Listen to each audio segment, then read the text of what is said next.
mi cara, gente, o no? Felipe, decisión ejecutiva. ¿Pongo mi cara mal afeitada en mi casa o lo dejo así a oscuro? Yo creo que no, por tema más que de internet. Al usar internet de casa es mejor no usar banda de ancha en esas cosas medio superfluas. Ok, de acuerdo. Perfecto. Entonces, no sé por qué razón dice que vamos por 29 minutos y 14 segundos con esta grabación. Pero bueno, espero que no sea cierto. Está El tiempo grabando, ese es ¿no? cuando, sí, está grabando, el tiempo indica cuándo arranqué la reunión, no cuándo arrancaste a grabar. Perfecto. Entonces yo aprieto F5 acá. Y estamos en estos 3 videitos más de formación diferida en arenas. ¿Ok? Entonces nos queda de formación diferida en arenas que nos quedó la semana pasada, introducción a modelos de estado crítico, teoría, tensión de latancia y modelo Count-Clay. Vamos a bailar hoy. Hoy vamos a bailar. Bien. De formación diferida en arenas. Déjame encontrarla. Aquí está. La semana pasada hablamos de una introducción al Soft Soil Crete Model y a los procesos de deformación diferida en arcillas. También existen procesos de deformación diferida en arenas y gravas de 2 fuentes completamente diferentes. Una es la ruptura diferida de granos por la acción sostenida de cargas y otra es la ruptura de partículas por cambios en la humedad del aire que hay entre las partículas para gravas y escolleras no saturadas.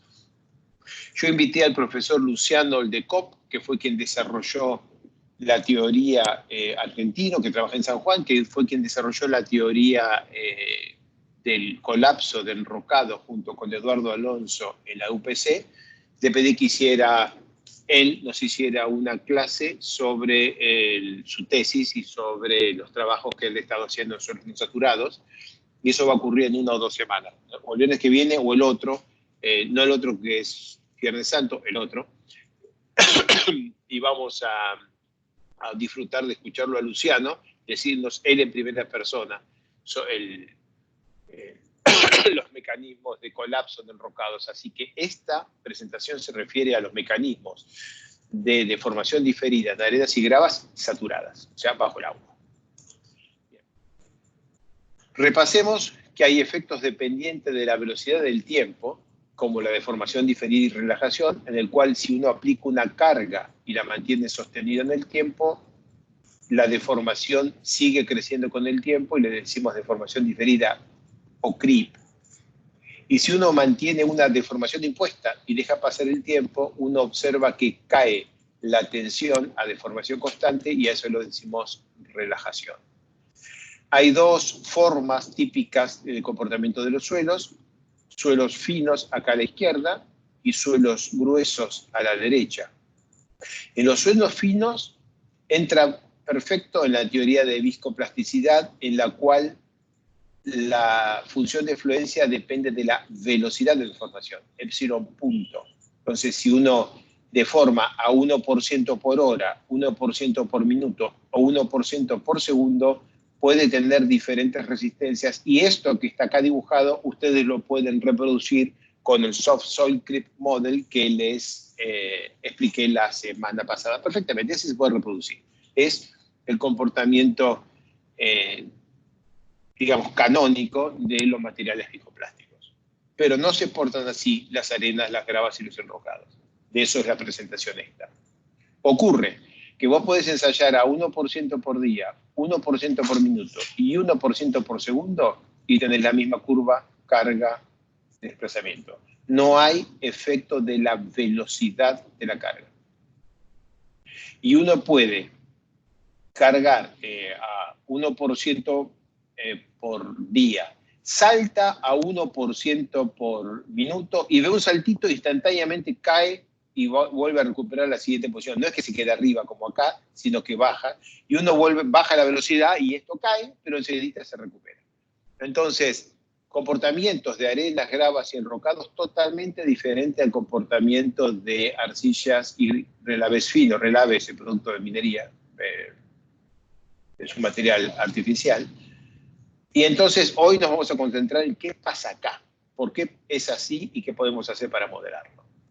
Empecemos por ver el comportamiento de las arenas en el edómetro. Entonces, imaginemos una arena saturada colocada en un molde de un edómetro, de ensayo de consolidación unidimensional. Tomamos una arena suelta y una arena muy, muy densa. Entonces, imaginemos entonces que tenemos, esta es nuestra pastilla, que ahora sabemos que este material es una arena, le aplicamos una carga,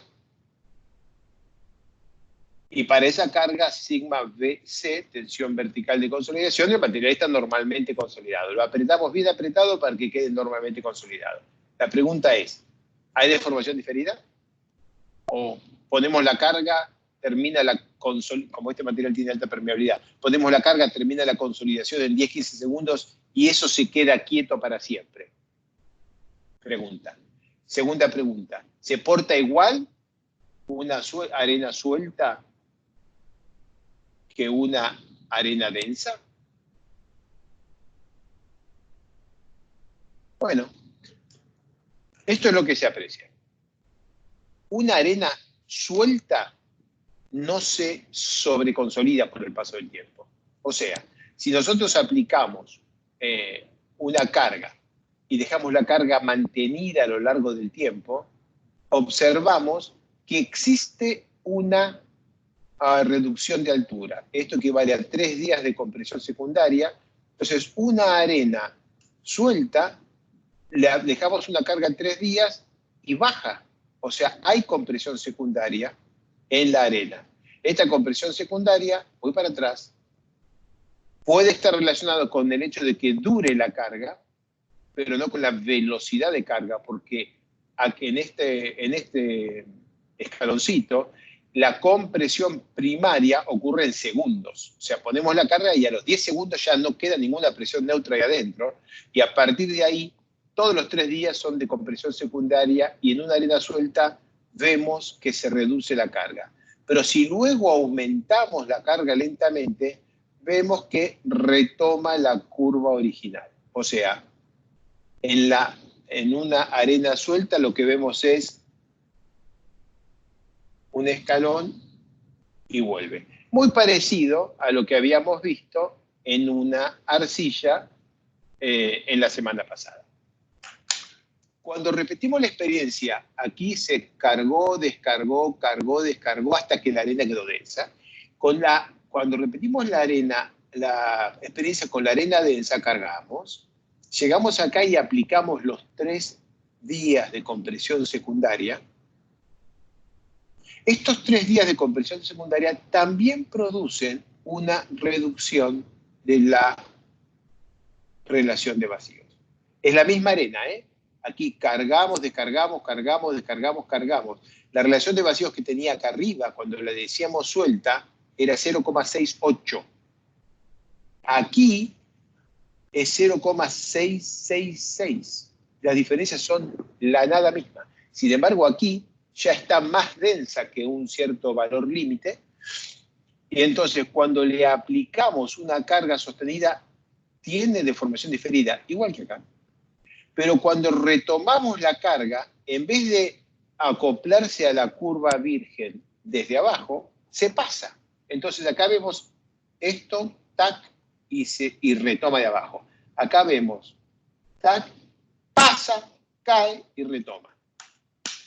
Y esto genera un escaloncito aquí que se parece muchísimo a una presión de preconsolidación. O sea, para alguien que no sabe todo esto, como nosotros si pudiéramos sacar una muestra perfectamente inalterada, esto tiene esta pinta. Tac, tac, tac. Y esa pinta ya tiene nombre, y es la de un material que tiene una estructuración o una cementación o una preconsolidación muy grande. Bueno, no estoy logrando que me responda. Ahí sí me responde. Track y borro. Ya aprendí a borrar. Bien, entonces, una arena suelta no se sobreconsolida. ¿Qué quiere decir? Que cuando está acá, si tomamos la carga, no se aprecia una cambio de comportamiento de preconsolidado a normalmente consolidado.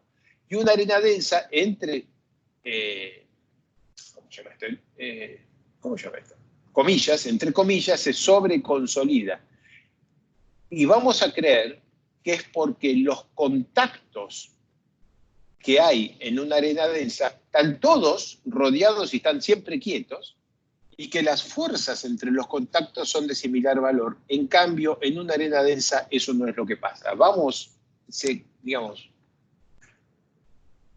explica como que si una arena está menos densa y tiene una estructura como esta, noten que la diferencia de relación de vacíos es muy poquitita, y otra tiene una estructura como esta. Para la primera de las dos, para la que es un poco menos densa, el paso del tiempo termina corriendo esta bolita para afuera porque se puede mover. O sea, algunos contactos o algunas partículas no tienen suficientes, digámosle, vínculos con el resto de las partículas y se pueden mover, y eso produce una importante deformación diferida. Y si la cosa está suficientemente densa, como está acá a la derecha, entonces ya no se pueden mover las partículas entre sí, y al no poderse mover, empieza a pasar el tiempo y empieza a haber mecanismos que incrementan temporalmente la resistencia, no temporalmente, digamos, por el paso del tiempo, la resistencia de los contactos. Es algo muy frágil. En cuanto esto se deforma un poquitito y imponemos un cambio de carga que mueve un poquitito la cosa, todos estos puntitos gorditos se desarman.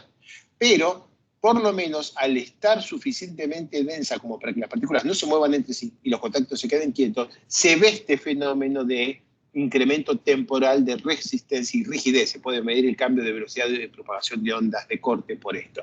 En cambio, como en este momento aplico la carga y a los 10 minutos esta se movió, al moverse esta y esta, entre comillas, rejuvenece sus contactos. Entonces, lo que parece explicar que las arenas más densas tienen este efecto de sobreconsolidación es que los contactos quietos y las fuerzas entre similar valor favorecen, y va entre comillas, la soldadura marginal entre contactos que están quietos. Vamos a hacer un zoom y vemos que si tenemos una arena densa, estamos hablando aquí de llegar hasta esta carga, y esta carga la mantenemos suficiente. El asentamiento es pequeñísimo, pequeñísimo. Pero cuando le pedimos que retome, no vuelve acá, se pasa ampliamente y cae y retoma. Entonces, en arenas densas, la preconsolidación puede producir, la preconsolidación se puede producir por estructuración, por el simple paso del tiempo y el envejecimiento de los contactos en una cierta posición.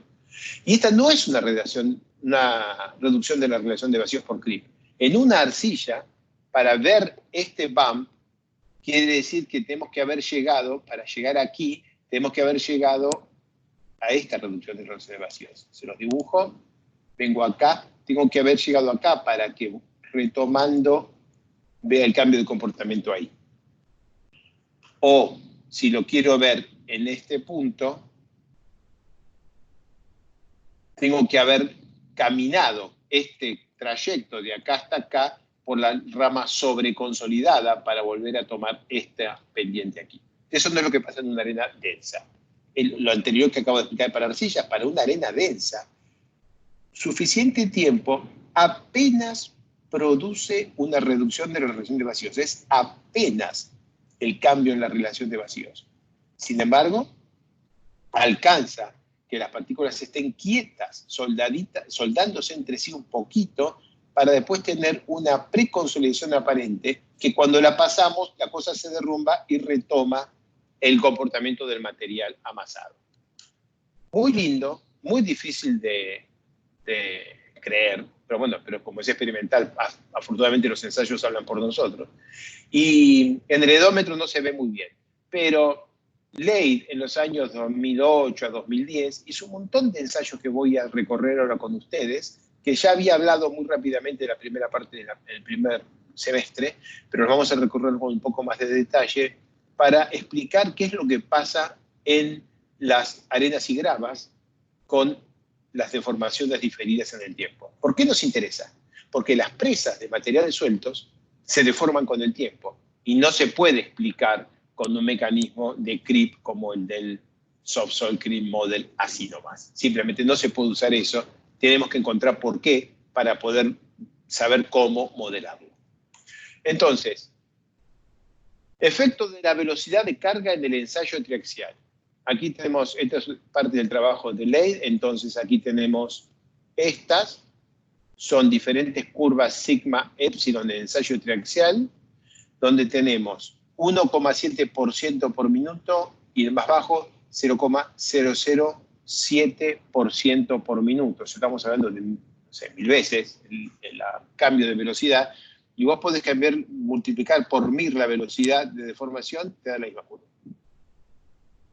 Vos aquí en este otro ejercicio tenés, vamos cargando, aquí se cambió la velocidad, acá se cambió la velocidad, aquí se cambió la velocidad y cambió la velocidad 256 veces para arriba y para abajo, y cuando la velocidad la dejás caer 256 veces, cae un partidito, pero inmediatamente retoma la curva original. Cuando multiplicás por 256, da un saltito, pero enseguida retoma. Nada que ver con lo que hubiera hecho una arcilla, que habría hecho hasta acá, cae la velocidad, hubiera ido por abajo hasta acá, retoma, llega hasta acá, baja aquí, hubiera ido por abajo, retoma y va por arriba. No es lo que hace una arena y una grava, completamente diferente.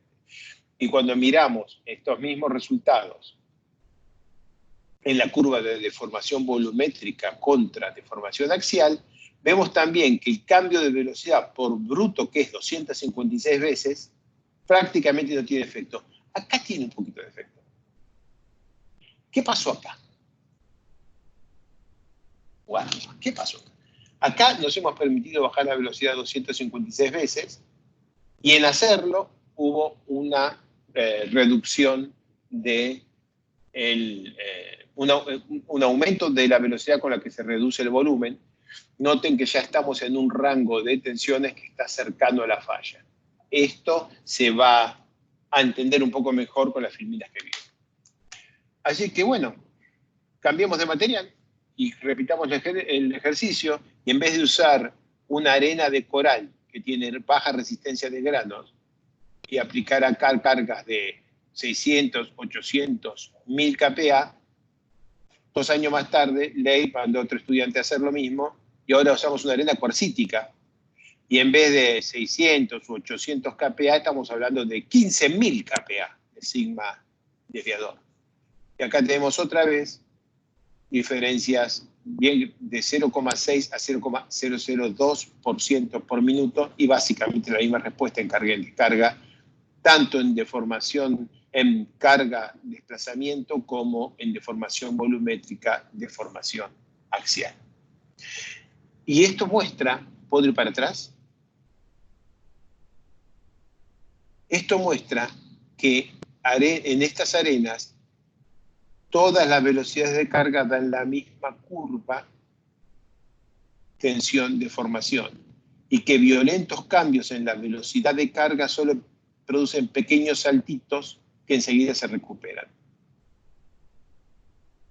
Pequeños saltitos, grandes cambios de velocidad con la misma curva. Pero ahora dejemos que pase el tiempo, que es totalmente distinto. Ahora lo que hacemos no es 1% por minuto, pero los granos se siguen moviendo. No, no, no. Ahora, llegamos hasta una cierta carga y dejamos la carga constante en serio. A 0% por minuto, quieta. Ahora, un día. Pasa un día y hay una seria y significativa deformación diferida. Esto es deformación diferida que está ocurriendo porque la muestra paramos la velocidad de avance a 0. ¿Y qué está pasando? Y los granos se están reacomodando un poco y algún que otro grano se está rompiendo, porque claro, cuando un grano se mueve y deja al vecino sin suficiente apoyo, este tiene más tensiones y algunos se correrán y otros se romperán. Son procesos que necesitan tiempo, porque este último grano necesita capaz que 3, 4, 5 minutos para romperse. Después que se rompe, ahora el tercer grano es el que se quedó solo en la batalla. Y bueno, y entonces esto es una deformación adicional que vemos durante el como es día. Hice un poquito de zoom para que la veamos un poquitito mejor. Cuando termina el día, estamos bien abajo de la curva negra que hubiera sido la de que tendríamos si hubiéramos mantenido la velocidad de carga constante. Y si retomamos aquí, vamos a tomar una enorme rigidez, mucho mayor que la rigidez inicial, una enorme rigidez, y nos pasamos un poquitito, y ¡boom! Se deforma de golpe, se desacomodan estos granitos soldados, si quieren soñarlo así, se deforma de golpe y va esencialmente a recuperar la carga. Se pasa, se deforma de golpe. ¿Para atrás? Es esto mismo, pero en un ensayo traxial. Entonces, lo que acá es compresión secundaria en el edómetro es deformación diferida o compresión secundaria en el triaxial. Y este pump en inglés, este saltito, este pocito que estamos viendo de la curva de tensión de formación, también existe en la curva de formación volumétrica de formación axial. O sea que cuando uno para y espera, se aprecian cambios en la curva de formación volumétrica de formación axial. O sea, si uno pone una tensión desviadora y la mantiene, hay cambios de volúmenes asociados. Y eso pasa en los enrocados. Vos ponés una presa, la dejas ahí y hay cambios de volúmenes asociados a este fenómeno. Y esto es con muestras saturadas. No tiene nada que ver con los fenómenos de colapso que va a mencionar Luciano en su clase. En realidad no es que no tenga nada que ver, tiene mucho que ver, digamos, pero no está referido a cambios de humedad. Esto es todo con muestras saturadas. Entonces, deformación diferida a carga constante. Entonces aparece una especie de rango elástico muy rígido, acá, este saltito, y una especie de sobreresistencia. O sea, se pasa, pero después golpea y se va. También vemos que la carga diferida produce un asentamiento adicional o una disminución de volumen adicional. Esto es interesante porque también nos ayuda a entender por qué nos va bien cuando medimos la rigidez a baja deformación con los suelos in situ. Cuando nosotros vamos al terreno, a la superficie del terreno, nos paramos aquí, y este terreno tiene un estado de tensiones, sigma H, sigma B, que no es isotrópico. Pero si nosotros acá en el terreno, con un martillo, damos un golpe y se propagan ondas, y medimos la velocidad de propagación de ondas en el terreno, asociamos esta velocidad de propagación de ondas a la rigidez inicial del material. O sea, en la curva sigma epsilon lo asociamos a la rigidez inicial. Pero habíamos dicho que sigma H y sigma B no eran iguales, o sea que ya estaba por acá el terreno cuando nosotros llegamos a golpearlo. ¿Por qué no tenemos que medir la rigidez que corresponde a esto? ¿Por qué no? Porque antes que nosotros golpeemos, el terreno había estado suficiente tiempo quieto como para que ocurra esto. Entonces, cuando venimos y medimos en todo el terreno un ensayo de sísmica de refracción o algo por el estilo, en realidad estamos midiendo esto. Que en este caso, que tenemos una muestra artificial, su rigidez inicial es muy baja, su rigidez instantánea con este fenómeno es mucho más alta, pero en muestras naturales no es así. Si esto hubiera sido una muestra natural, hubiera tenido una pinta como esta, ¿no? Y también hubiéramos tenido una rigidez inicial más parecida a esta que está marcada acá. Bueno,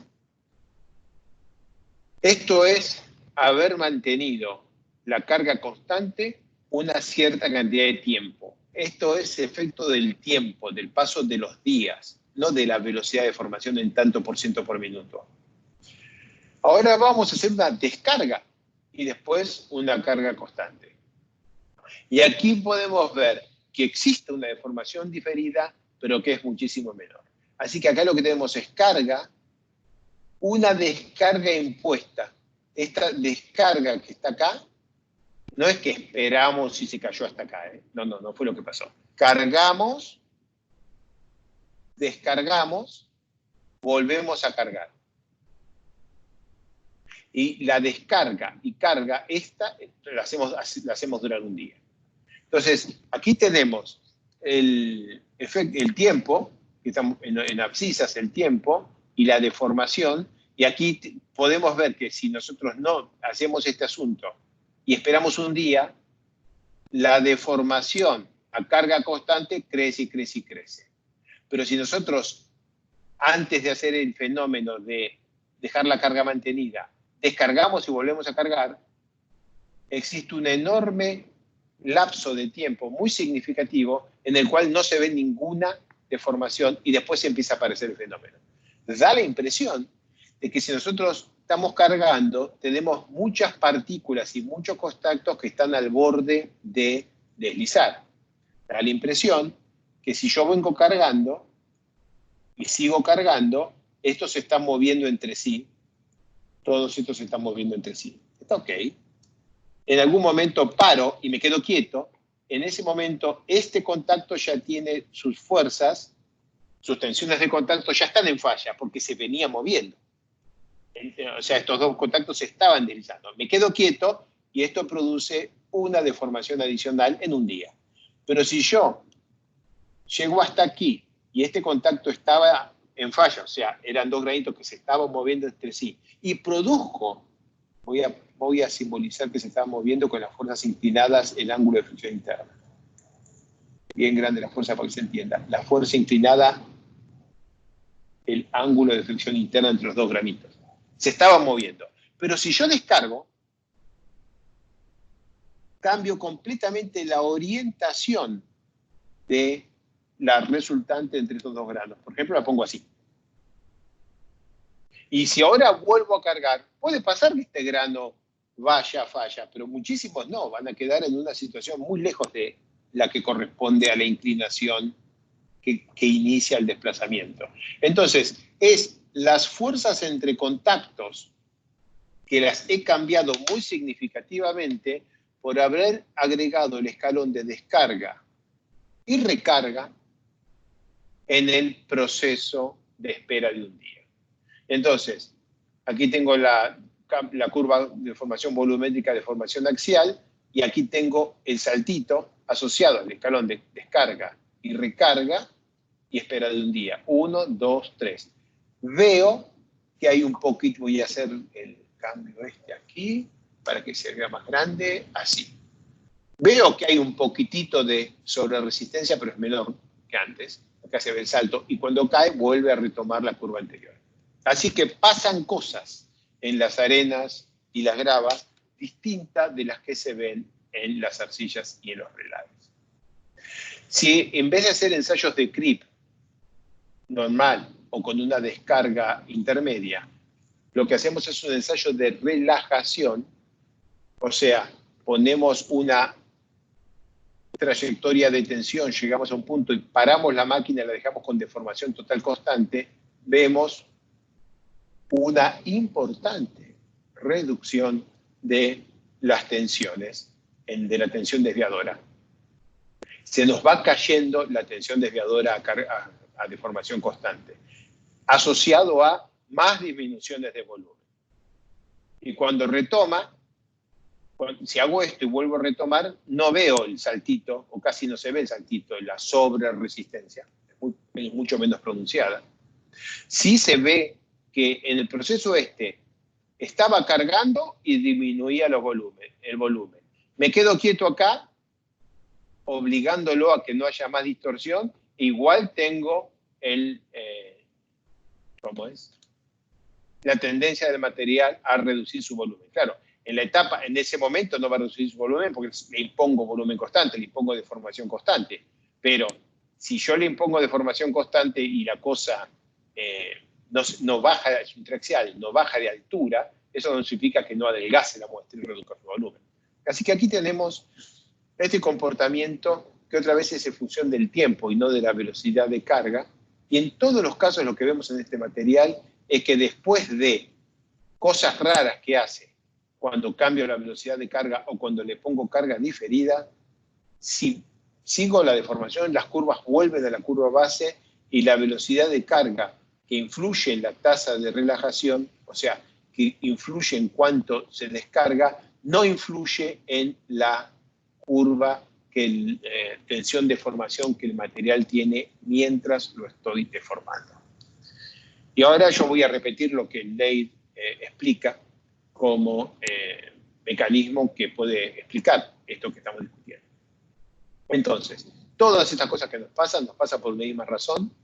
Estamos analizando un proceso de ruptura diferida que, digamos, son diferentes trayectorias de tensiones que tienen diferentes tasas de trabajo aplicado a la muestra. O sea, algunas le aplicamos más trabajo exterior al deformarlas más y otras el trabajo exterior aplicado es mucho menor.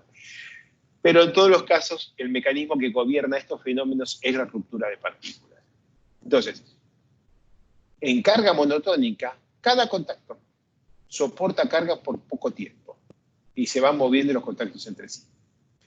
A carga constante, como la carga es constante, cualquier deformación adicional es más trabajo porque es la carga que ya tengo por la diferencia de formación. Carga por desplazamiento es el trabajo mayor que genera, que la máquina le aporta a la muestra, y hay gran trabajo de formación, y eso se termina apreciando en los saltos de comportamiento del material. En cambio, a deformación constante, lo que tengo es que el único trabajo aplicado sobre la muestra que puede inducir ruptura es la propia descarga elástica. Entonces, a carga constante yo tengo toda esta cosa celeste como tensión por deformación, trabajo aplicado, que justifica que se me estén rompiendo los granitos, como voy a explicar acá arriba. Mientras que, si en un proceso de relajación, en cuanto se me rompe el granito, lo único que puede generar un poco más de energía aportada es la descarga elástica de los granitos que no se han roto. Y ese es un valor mucho menor. Voy ahora a hacer un poquito de zoom sobre estas tres, para explicar la idea como la explica Leigh. Entonces yo tengo aquí la tensión sigma 1, que en realidad se convierte en fuerzas físicas en los contactos. Viene por acá, viaja por aquí y llega al piso. Y así con todas. Tengo un poquito de deformación por creep adicional, y esta deformación por creep, ese poquito de deformación me cambia un poquitito el estado de tensiones de esta piedra. Y esta piedra, bajo este cambio de tensiones, se parte. Cuando esta piedra aquí se parte, aquí está partida, pero no se la ve con tantas rayas, cuando esta está partida, se deforma mucho. ¿Por qué se deforma mucho? Porque esta tensión se mantiene aplicada y tiene que haber una deformación adicional para que esta piedra caiga al espacio que dejó esta al romperse. Esto es creep, o sea, mantengo la carga y dejo que deforme. ¿Y qué es relajación? Empiezo del mismo lado, pero cuando esta piedra se rompe, como yo tengo esta altura fija, quieta, esta piedra se rompe, deja de participar en la cadena de transmisión de esfuerzos, y entonces la suma de los esfuerzos que viajan por acá y va para acá arriba, y por acá e iba para acá arriba, esas dos componentes la perdí, y lo que veo es una caída en la tensión exterior que tengo que aplicarle a la probeta para mantener la deformación constante. Entonces hay que ir a lo que le está pasando a cada contacto. Claro, aquí está el tiempo, ¿no? Pero hay que ir a mirar lo que está pasando en cada contacto para comprender el mecanismo. Y acá está dibujado algo que es interesantísimo. este es un mecanismo puramente simplificado en lo que tenemos, todo esto es ley 2009, en lo que tenemos básicamente que dos contactos cualquiera van a tener comportamientos diferentes en función de cómo es la orientación de la fuerza del contacto que lo une a la partícula vecina. Entonces, si la fuerza de contacto es casi normal, como sería que cayera dentro, cualquier dirección que caiga dentro del cono este que está aquí dibujado, el comportamiento es puramente elástico y ya. Si queda en el anillo que hay entre acá y acá, si la fuerza queda así de inclinada, entonces va a haber algo de creep. Y más afuera no se puede, porque este ángulo, esta apertura, es el ángulo de fricción entre esta partícula y esta partícula. Así que cualquier cosa por acá afuera simplemente no llega porque hay deformación plástica instantánea. Pero entonces, miren este dibujo. Concéntrense ahora en este dibujo. En cada contacto se van a sumar deformaciones elásticas, plásticas y viscosas. Quiere decir que en este punto, si yo lo dejo quieto, sé que se mueve para allá. Si yo lo descargo, sé que se mueve para allá. Si yo lo descargo rápido, se puede mover muy poquito para la derecha porque el creep es muy bajito, necesita mucho tiempo. Y si lo descargo rápido, se mueve mucho para la izquierda. Ahora, si yo lo vengo descargando muy lento, lo que se mueve para la derecha por creep es más que lo que se mueve para la izquierda por descarga. Y puedo tener una descarga en la que se aprecia de esta forma. Algo que tendría que enfurecer a la gente que solo piensa en términos de plasticidad. Quiere decir que si yo cargo y descargo rápido, si fuera elástico, tendría esto. Como es elastoplástico con un poco de creep, por descargar rápido tengo esto. Si descargo menos rápido tengo esto, si descargo menos rápido tengo esto. Y si es suficientemente lento, aunque esté descargando, se me mueve para la derecha.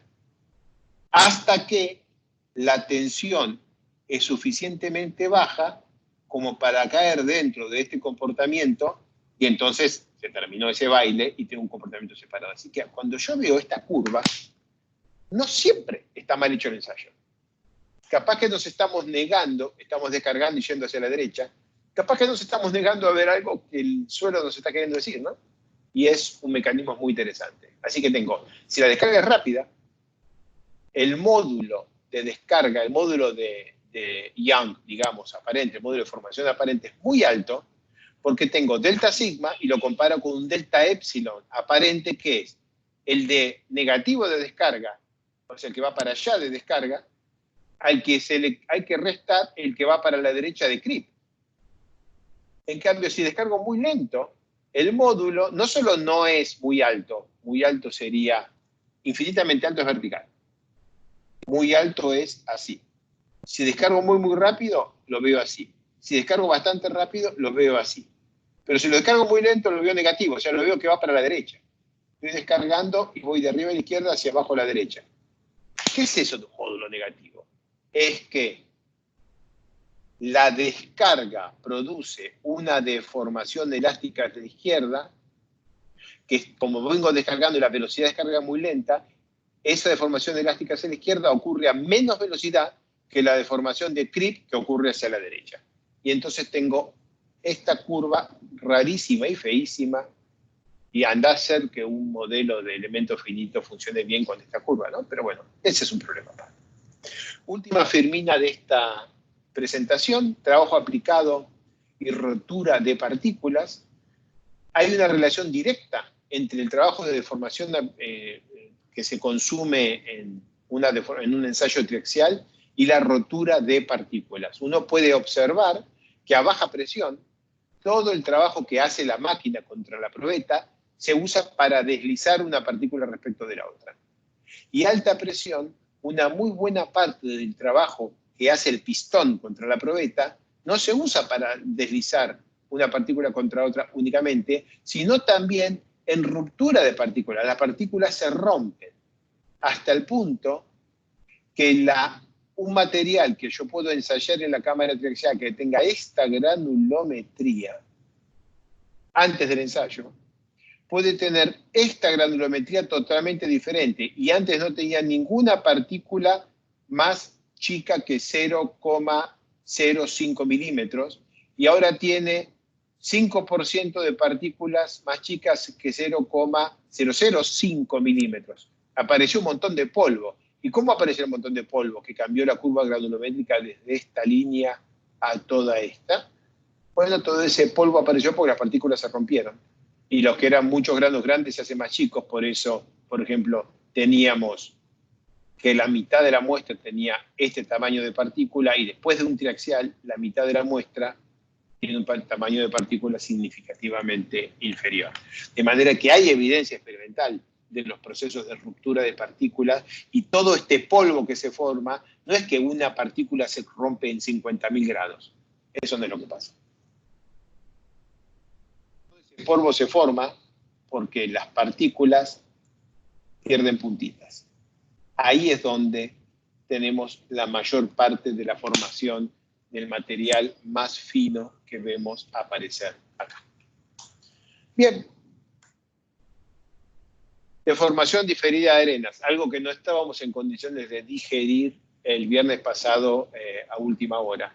Sé que es un tema que no es trivial, y no espero que hayan tomado todo ahora, espero que lo puedan revisar cuando repasemos cuando volvamos a ver este video juntos. Por ahora, gente, no sé si hay preguntas, Felipe. A ver, justo Miguel acaba de decir una consulta. Para carga constante, ¿hasta qué valor puede llegar a disminuir el esfuerzo desviador para cargar de 100, 200 y 400 kPa?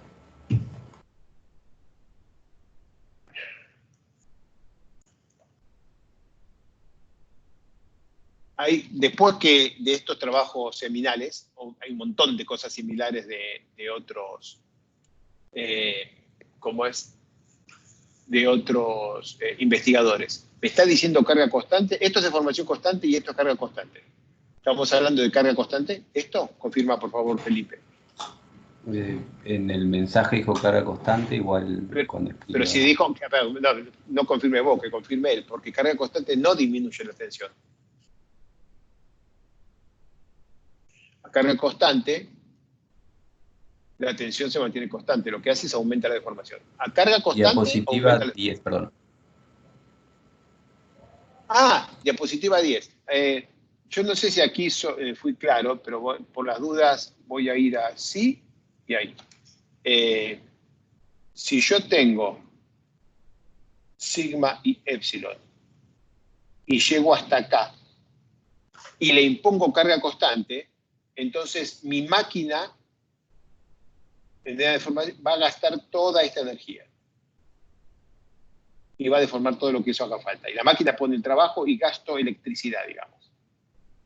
Ahora, si le clavo la deformación constante, ahora estoy clavado así vertical, y toda la energía necesaria para romper las partículas, toda la energía necesaria para romper las partículas que bajen la tensión de ahí para acá, tengo que cobrársela a la energía almacenada acá, que no lo puedo graficar en este gráfico, porque no es la del puntito que se rompió, es la de los vecinos, ¿no? Acá tengo otros granitos que tienen su curva sigma epsilon, y son estas las que se descargan elásticas para que éste pueda crecer aumentar su deformación plástica, porque la deformación total es constante.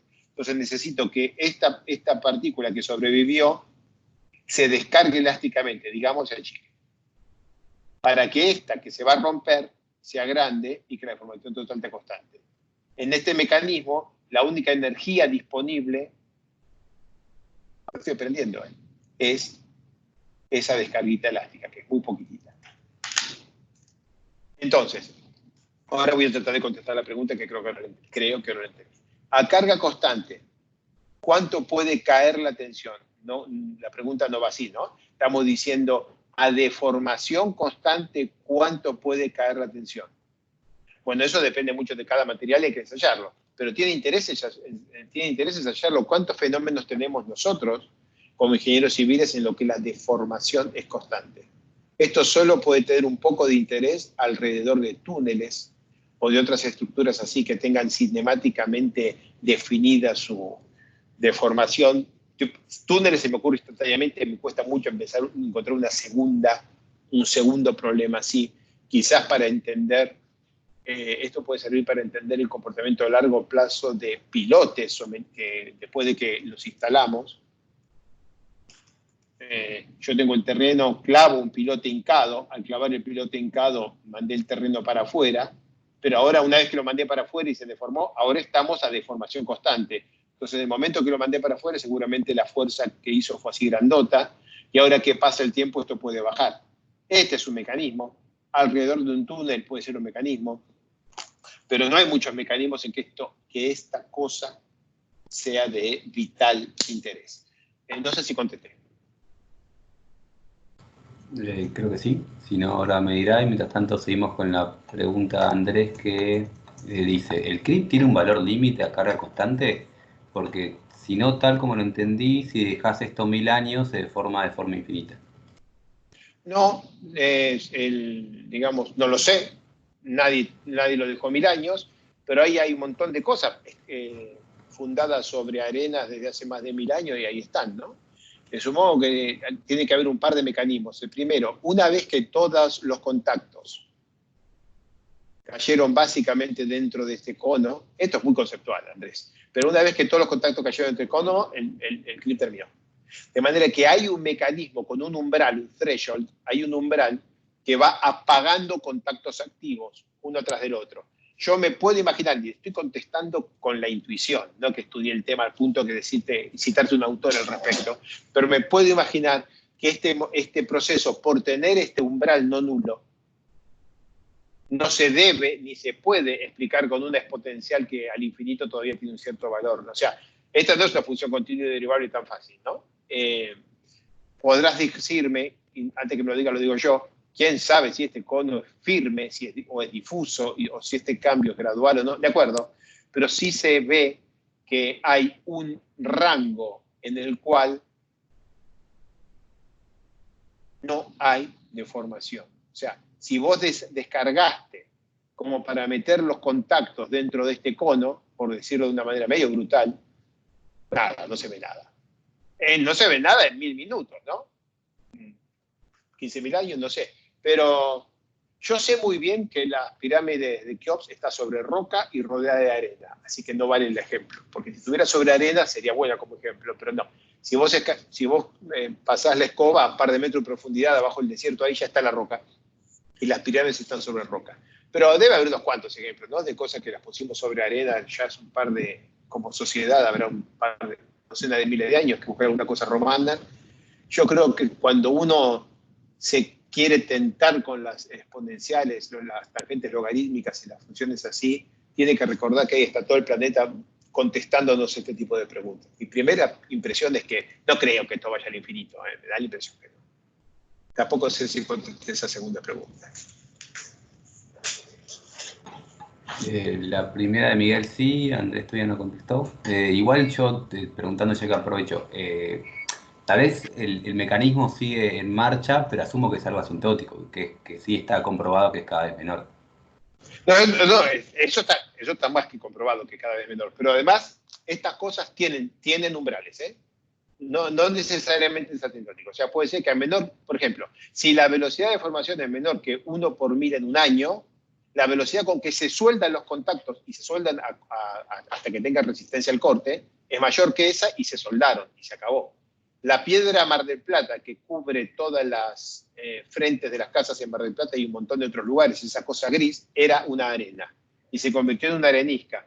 El silicato con el que están formados los granos de arena, cuando los dejas dos granitos uno al lado del otro, interactúan químicamente y se sueldan y se convierten en un solo granito con forma de 8. Y ese mecanismo, que es químico y que necesita un tiempo, aborta a cero la velocidad de formación de ese contacto. De manera que no se imaginen que todas las cosas que ocurren en geotecnia tienen derivada segunda, digamos, tendiente a cero y derivada primera no nula para siempre. O sea, está bien que lo expliquemos así, porque así sale una ecuación fácil de integrar y de derivar y de meter en una cuenta, pero dentro del rango de validez de la fórmula. El paso del tiempo genera muchos más mecanismos que los 3 o 4 simplísimos que estamos analizando y que pretendemos modelar. Imagínate que estamos trabajando con una pantalla de cristal de cuarzo y gracias a las oscilaciones de silicio en el procesador, imagínate que tuviera cripto eso. Bueno, capaz que tiene, pero probablemente no podemos extrapolar un simple triaxial y meternos a hacer electrónica o mecánica cuántica con ello. Felipe, es más complicado que eso, desafortunadamente. Bueno, gente, ¿les parece que empezamos la clase de hoy? Antes que se termine el día. ¿Qué hora es? Ya no hay más preguntas y te dicen gracias. Son casi las 6. Ok, no vamos a terminar la clase. Esto de ninguna manera lo voy a poder dar en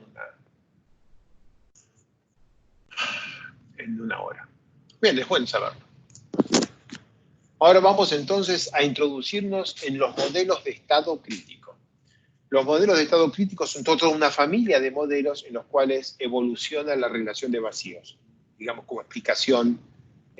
Hay explicaciones alternativas, pero prefiero esa como definición. Entonces, vamos a decir que el estado es crítico. Le decimos esto por razones históricas, no hay nada crítico acá, como que tampoco la carga de pandeo es crítica. La palabra crítica es vieja, pero bueno, así se lo llama, el estado crítico.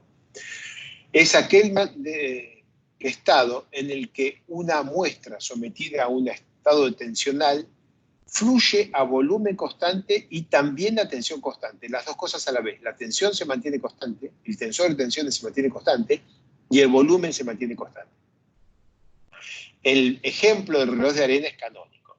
Yo puedo tomar una muestra de arena arriba de un cierto volumen, la dejo pasar y cuando llega abajo queda con un determinado volumen. Puedo repetir el ensayo 100.000 veces y las 100.000 veces va a llegar con el mismo volumen. Si la muestra arriba la pongo muy densa, cuando pasa por el vidrio y cae, queda igual que si la pongo muy densa. Este estado final, que es totalmente independiente del estado inicial, se produce con un estado de tensión que es constante y el volumen es constante. Esto es unos granitos de arena en estado crítico. En realidad, todavía puede complicarse más. Para deformaciones que son enormes, fuera del rango de lo que nos interesa a los ingenieros civiles en general, tenemos producción de finos y tenemos reordenamiento de partículas en arcillas. Entonces, si esto es arena, si yo este reloj de arena lo uso y lo uso y lo uso durante un par de miles o cientos de miles de años, y se me va a gastar el vidrio acá, los granitos se van a moler, va a haber un poco más de fino, bueno, hay un fenómeno complementario, pero entiendo que todos estamos pensando en procesos de deformación donde una deformación grande sea del 30%, no del 30 por millón. No, 30 por millón no del 3 millones por ciento. 30%, bueno. Entonces, estado crítico es un estado de densidad de un material granular que para un cierto estado de tensiones produce un flujo, un cambio permanente de forma a volumen constante y a tensión constante. Entonces vamos a modelar. En un modelo de estado crítico, si vamos a meter un modelo de estado crítico y necesito que la cosa termine con volumen constante, necesito una variable de estado que sea el volumen. Y la candidata ideal es la relación de vacíos, ¿no? Que es el cociente entre volumen de vacíos y volumen de sólidos, asumiendo que el volumen de los sólidos, que son los granitos de arena, no cambia, que el volumen sea constante, quiere decir que la relación de vacíos es constante. Entonces, si si un modelo constitutivo tiene la relación de vacíos como variable de estado, puede ser, puede no ser, pero probablemente sea que sea un modelo que pueda reproducir el estado crítico. Alternativamente, se puede decir que un modelo de estado crítico es aquel cuya resistencia, medida por el ángulo de fricción interna, tiene una componente que depende del ángulo de dilatancia y que es a su vez función de la relación de vacíos. Ojalá también función de la presión, pero para que sea de estado crítico tiene que ser función de la relación de vacíos. O sea, si el modelo tiene esto, es de estado crítico. Si el modelo tiene esto, es de estado crítico. Si no aparece la letra E, no la veo fácil que sea un modelo de estado crítico. Por pura geometría, la relación de vacíos, que es volumen de vacío sobre volumen de sólido, tiene una tasa, una forma incremental simplísima, que es punto igual a 1 más epsilon por epsilon volumétrico punto. O sea que si uno conoce el cambio, la tasa de cambio de volumen, conoce la tasa de cambio de relación de vacíos, y esto no necesita de ningún parámetro material. O sea, acá no hay que poner rigidez de algo, resistencia de algo, exponentes, coeficientes, nada, esto es puramente geométrico. Entonces, en un suelo denso, vamos a tener que la relación de vacíos crece, y al crecer la relación de vacíos, el término este se va haciendo cada vez más chico, y el ángulo de fricción interna, que para un suelo denso capaz 45 grados, porque es 30 más 15, a medida que el material dilata, lo que vamos a ver es que la relación de vacíos crece, y el 30 más 15 se convierte en 30 más 10, o sea, ahora es 40, después 30 más 5, 4, 3, 2, 1, 0, cuando el término este llega a 0, que quiere decir no dilata más. Y a la vez que no dilata más, el ángulo de este término se hace 0, y el ángulo de fricción interna que veo es el ángulo de fricción interna del estado crítico, que lo vamos a llamar ángulo de fricción interna a volumen constante. ¿Qué pasa si el suelo es suelto? Bueno, si el suelo es suelto, phi es igual a phi crítico 30 más menos 3, aunque a 27. 30 más menos 3, 27. Pero como este término, que es el término de dilatancia, es negativo, la deformación produce reducción de volumen. Y ahora que hay reducción de volumen, la relación de vacíos es un poquito menos. Y este ya no es más menos 3, ahora es menos 2. 30 más menos 2, ahora tengo un 28, después un 29, y cuando este llegue a 0, el material ya no contrae más. Hemos llegado a la relación de vacíos crítica, y ahora este es 0, y el ángulo de fricción interna es el ángulo de fricción interna del estado crítico, que lo llamamos ángulo de fricción interna a volumen constante. En principio terminó la clase, pero como no es tan fácil de digerir, ahora a este puchero de palabras lo separo en unos gráficos que voy a ir construyendo filmina tras filmina para reproducir con gráficos lo que acabo de decir. Así que empiezo con un diagrama de 4 ejes, que es mi manera de hacer las cosas simples. Arriba tengo sigma 1 menos sigma 3, que es la tensión vertical. A la derecha tengo epsilon axial, que es epsilon 1. O sea que esta es la curva sigma epsilon. ¿Qué vamos a ver acá? Esto, o esto, o esto, o cualquier cosa así. En el mismo gráfico tengo Q para arriba y la presión hacia la izquierda. QP, ¿qué vamos a ver acá? Q igual a MP es la línea que determina la falla del material. Hacia abajo, lo que tengo es la relación de vacíos. Y como medir la relación de vacíos, como la derivada de la relación de vacíos y la derivada de la deformación volumétrica son iguales, excepto por la escala 1 más e, medir acá el cambio de la relación de vacíos es lo mismo que siempre hacemos cuando ponemos acá deformación volumétrica. Y así que lo que tengo es relación de vacíos o deformación volumétrica con deformación axial, la curva de siempre, la que siempre ponemos acá. ¿Qué es lo que estoy diciendo? Que si tengo una muestra densa, voy a ver esto y voy a ver esto. Fantástico. Y ahora vamos al cuadrante de abajo a la izquierda, relación de vacíos contra la presión. Ok, si yo tuviera un material elástico lineal, tendría esto. A medida que aumenta, que a medida que aumenta la presión, se reducen los vacíos, elástico lineal. Si el material fuera que va aumentando la rigidez, tengo mucho aumento de la presión y muy poca relación, a cambio la relación de vacíos para cuando ya es mucho más denso. Y si tenemos un material que colapse, capaz que tenemos esto, ¡prum!, colapse y después hace esto, cosas así. Bien, ese es el gráfico. ¿Vamos a empezar a llenarlo? Vamos a empezar con una arena densa y en un ensayo drenado. Arena densa en un ensayo drenado. Y vamos despacito. acabo de ponerle un poco de carga acá arriba. Como puse un poco de carga, sigma 1 menos sigma 3, que es Q, ahora aumentó. Al hacerlo, la muestra se acortó, con lo que yo veo que se movió para la derecha. Este punto está a la derecha, ya no está sobre el eje, está a la derecha. Y por supuesto, como este eje es común, este punto también está a la derecha. Y como aumenté la carga un poquito, lo que vi es que la muestra redujo un poquito su volumen. Simultáneamente, cuando empecé el ensayo, empecé con esta relación de vacíos y esta presión de confinamiento. Acá es la presión con la que empecé el ensayo. Así que este punto era un punto inicial. Y este punto queda determinado porque sé cuánto es lo que se achicó el volumen y sé cuánto es la presión que tengo ahora, así que dibujo este punto. He hecho la primera parte de un ensayo triaxial. Voy a fast forward, voy a ir hasta el pico. ¡Pum! Fui hasta el pico. ¿Qué noto? Que la muestra que había empezado a bajar su volumen, de repente quiere empezar a dilatar y empieza a dilatar. Como el ensayo es drenado, puede dilatar. Como la muestra es densa, quiere dilatar. Entonces la muestra redujo su volumen y lo aumentó. Miro esto primero. Aumentó su volumen. Ok.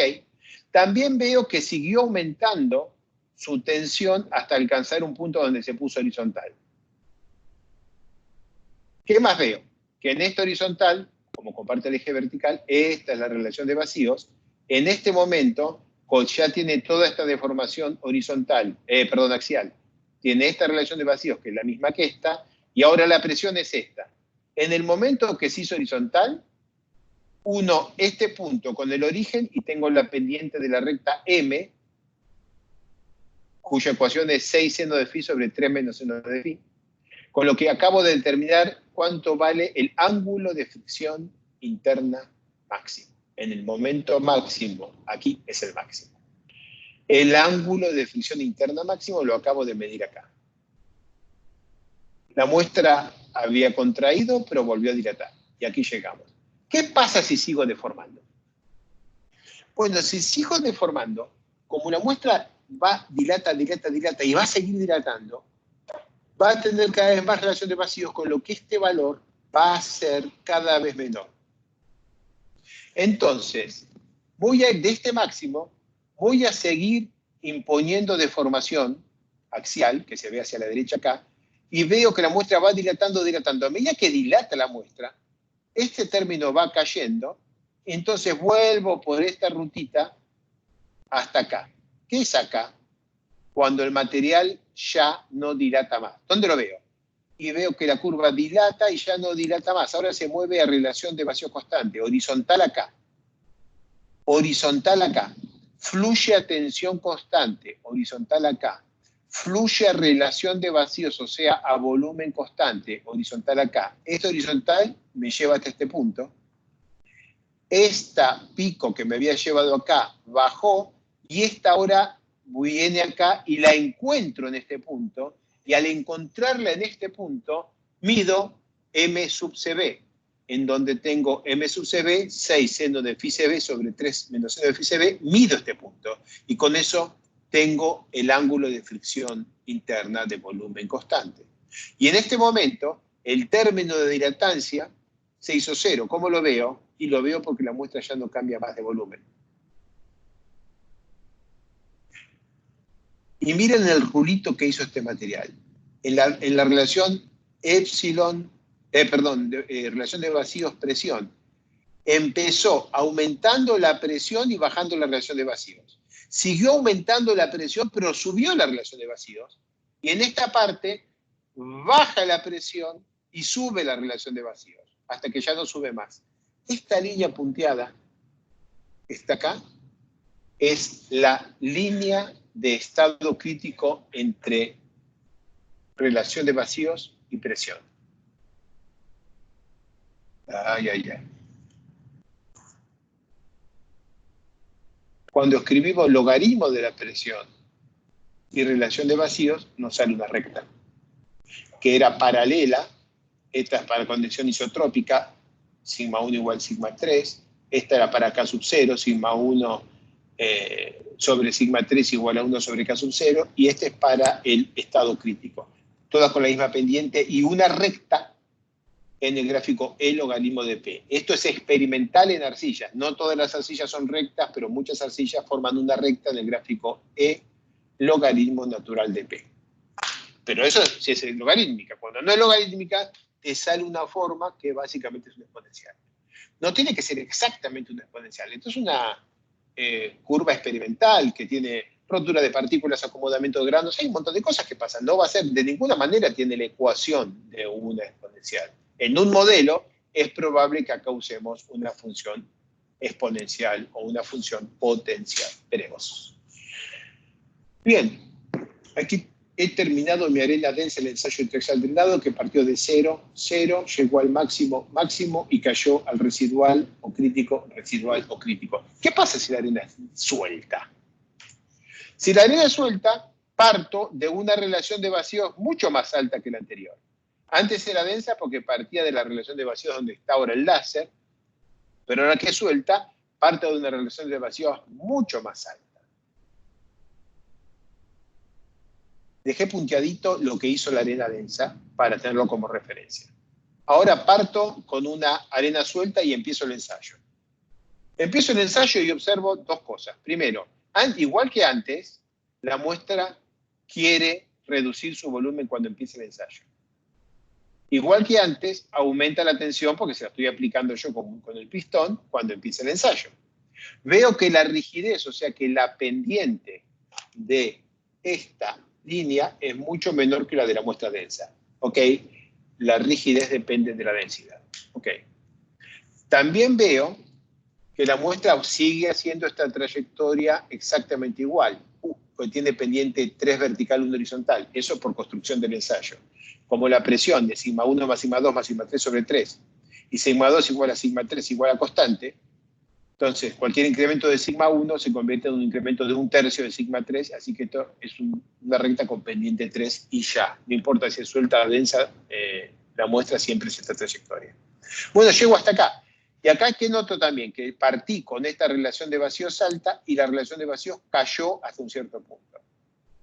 ¿Sigo el ensayo? Sigo el ensayo y noto que siguió aumentando la resistencia hasta que se hizo horizontal.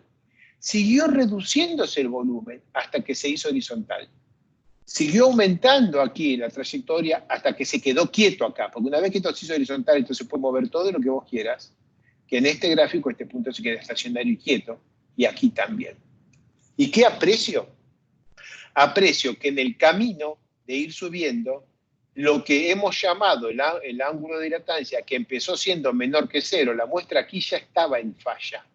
Y se estaba reduciendo estaba en falla con phi menor que phi crítico, y estaba reduciendo su volumen hasta que el ángulo de dilatancia se hace 0, el término de dilatancia se hace 0, y he alcanzado este punto. ¿Cómo sé que el término de dilatancia esté 0? Porque la muestra se mueve a volumen constante. ¿Cómo sé que estoy en el estado crítico? Porque la muestra se mueve a volumen constante y a tensión constante. ¿Y qué miro con alborozo y alegría? Que la tensión final a la que llega la muestra suelta es la misma que la que llega la muestra densa. Que la relación de vacío final a la que llega la muestra suelta es la misma que la que llega la muestra densa. Que el punto en el diagrama EP a donde llega la muestra densa y a donde llega la muestra suelta es el mismo, y el punto en el diagrama PQ a donde llega la muestra densa y donde llega la muestra suelta es el mismo. Ese punto es el estado crítico para esta arena cuando la ensayo con esta presión de confinamiento. Y el estado crítico final es independiente de la configuración inicial. Puede ser suelta, medianamente suelta, densa, muy densa, súper densa.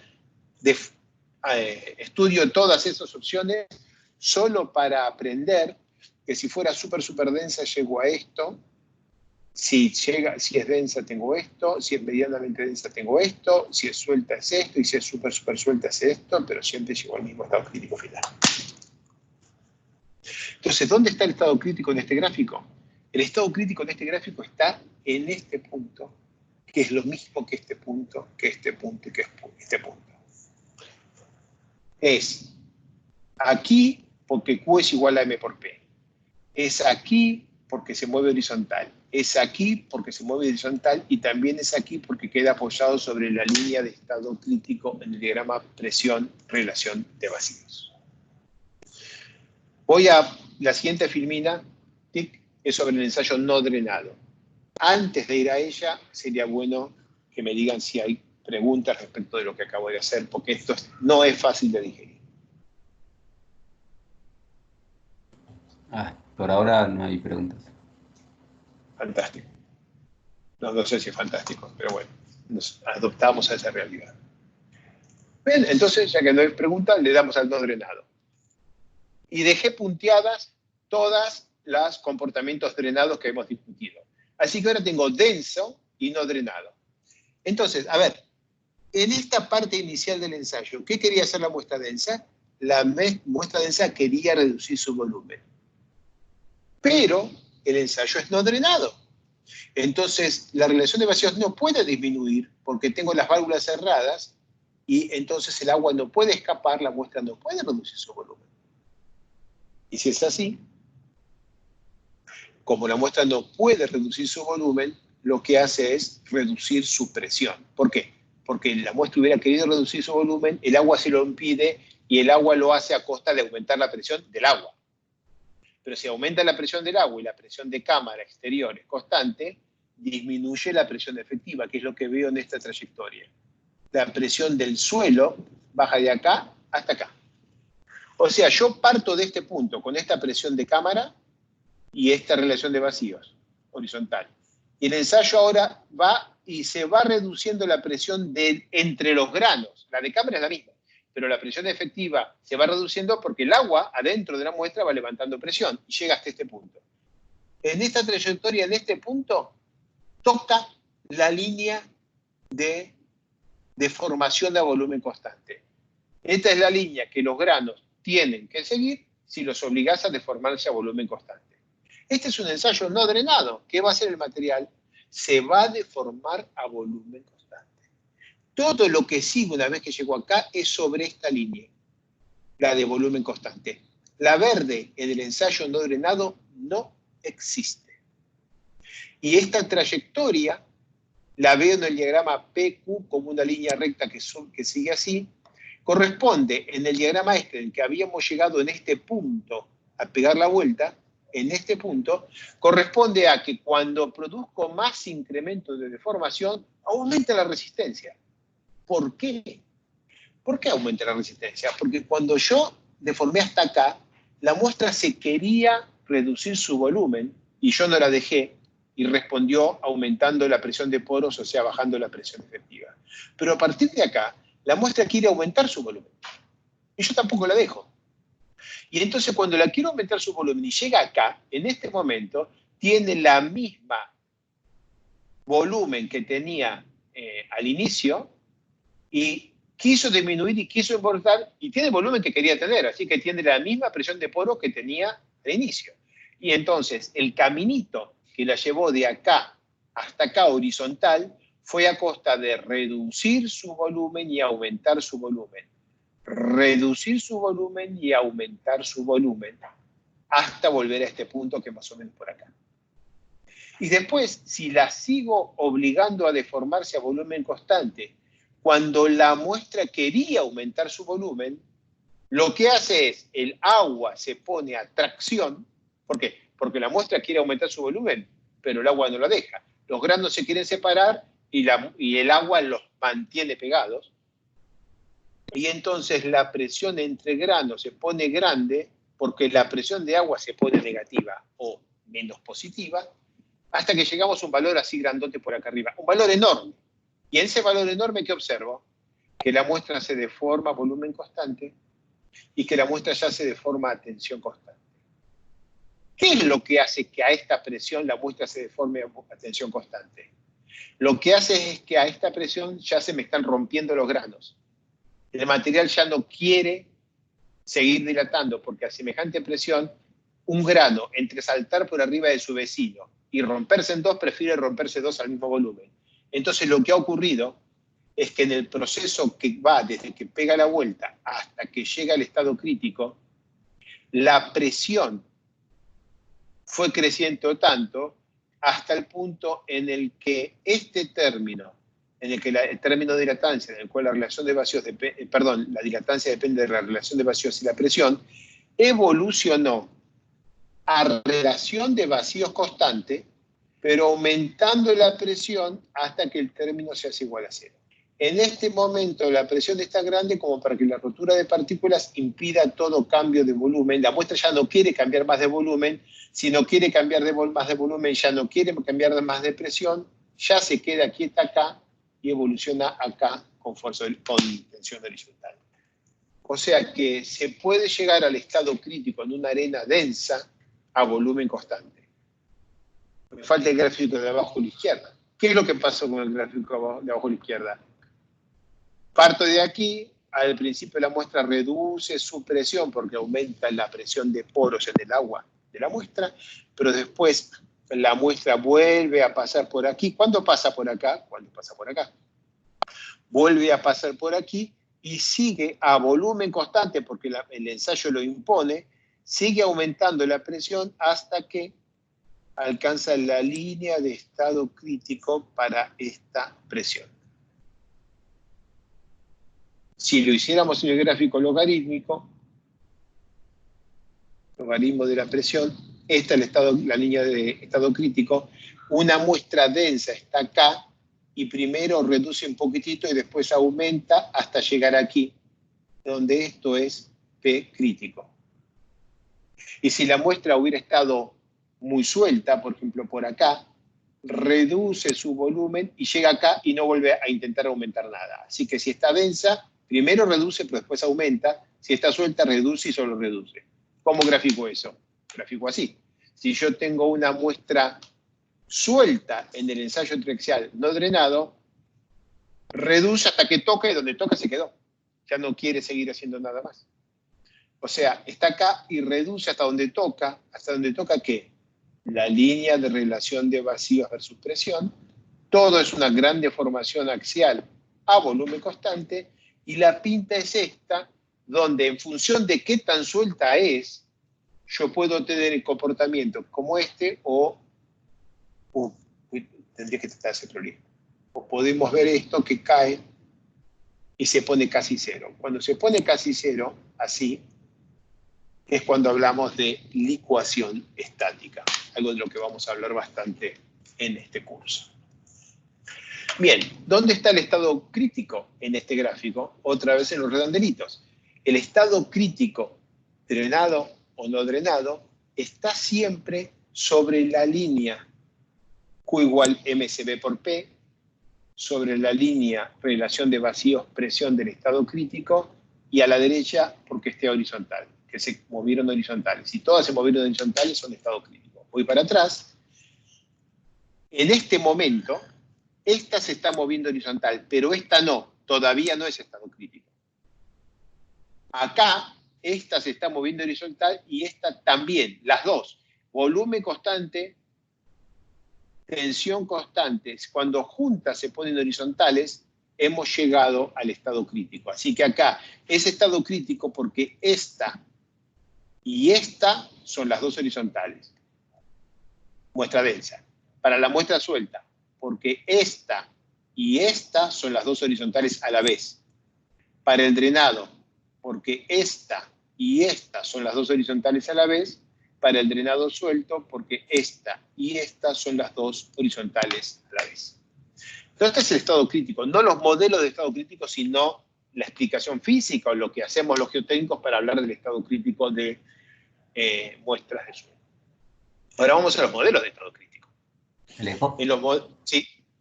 Había una pregunta de Sergio antes que dejé pasar para terminar con esta explicación, pero básicamente es si en el caso de la arena suelta parece que no hay parte elástica. En el caso de la arena densa tampoco. Tiene razón. En el caso de la arena densa hay alta rigidez, pero como lo vimos en creo que tengo que hacer así, control P, así. En una arena densa,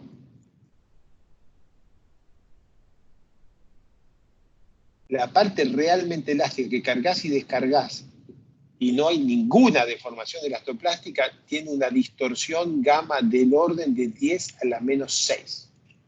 Para dar una idea, 10 a la menos 2 es la falla de un suelo denso, 2 por 10 a la menos 3 es la falla de un hormigón, 10 a la menos 2 por 10 a la menos 3 o 5 por 10 a la menos 3 es la fluencia de un acero.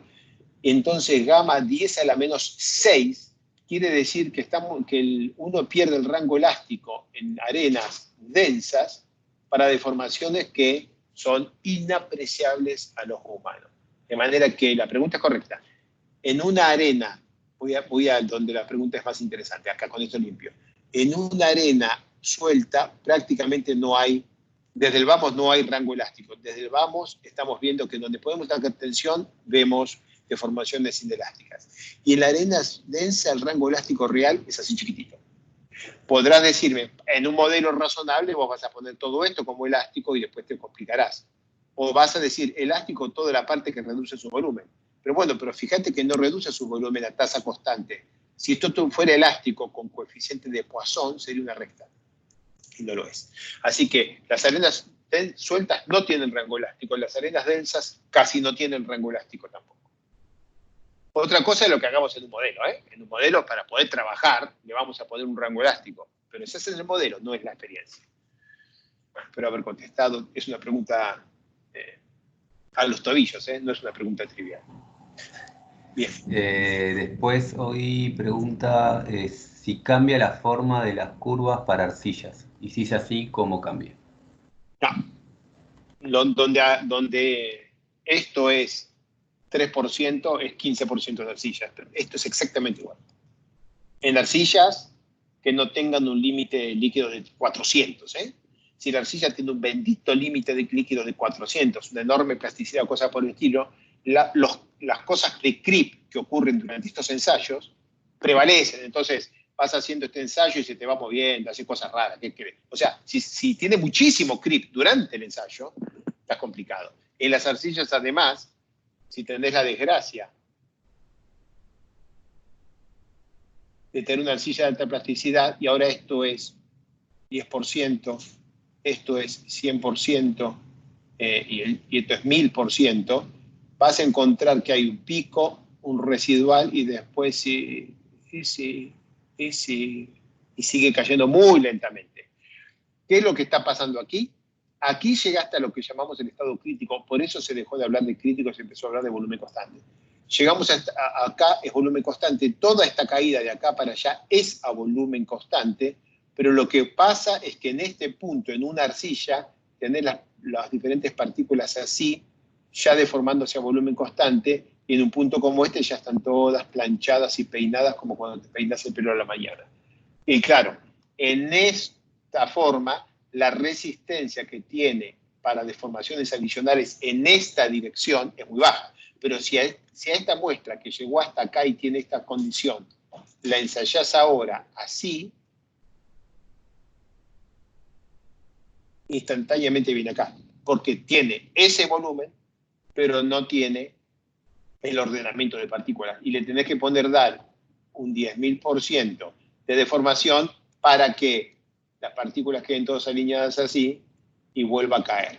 O sea, el mecanismo adicional del reordenamiento de partículas y producción de polvo que está bien lejos del rango de la ingeniería civil, así, modestita que hacemos nosotros.